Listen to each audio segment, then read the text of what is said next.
Well, as you just heard, and if you saw it, you know, the rally in Grand Rapids was an upbeat event. The Mueller report deflated the Russian collusion hoax, which has hung over this administration from its first days. It's good news. The president's not a traitor. But the news is a disaster for the Democratic Party. Democrats are planning to ride that conspiracy theory to victory in the election next year. They were so certain that Trump was guilty of collusion that they installed their party's chief collusion monger, Adam Schiff of California, as the head fundraiser for the Democrats in Congress. Schiff was planning to spend the next 18 months writing direct mail pieces about espionage and the Kremlin and Don Jr. going to jail. Robert Mueller foiled his plans. But now Schiff is back on the House Intelligence Committee. He chairs it. It's one of the most powerful positions in the U.S. government. Intel chairmen are supposed to be and have been traditionally among the wisest and least partisan and most honorable members of Congress.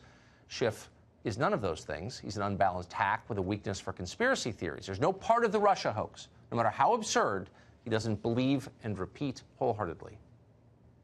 And there is significant evidence of collusion. There is ample evidence, and indeed there is, of collusion of people in the Trump campaign with the Russians. I think there's plenty of evidence of collusion or conspiracy. Well, the Mueller report has been tough on people who said things like that. They look ridiculous now. You might think they'd be hiding under the bed or begging for forgiveness, or at least not saying anything for a couple years. But no, they're still talking. Adam Schiff first among them. Schiff believes in collusion as fervently today as he ever did. It's not a factual question for him. It's a matter of faith. Conspiracy is true, no matter what they say. He made that point on the House floor today. From the public, you might think it's okay that their only disappointment after that meeting was that the dirt they received on Hillary Clinton wasn't better. You might think that's okay. I think it's immoral. I think it's unethical. I think it's unpatriotic. And yes, I think it's corrupt and evidence of collusion.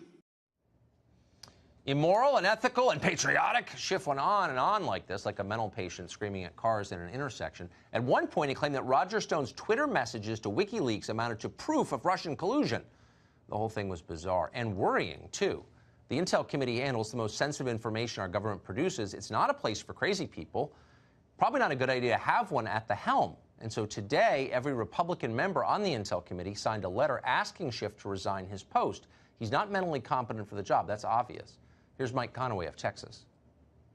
Your actions, both past and present, are incompatible with your duty as chairman of this committee. We have no faith in your ability to discharge your duties in a manner consistent with your constitutional responsibility and urge your immediate resignation as chairman of the committee.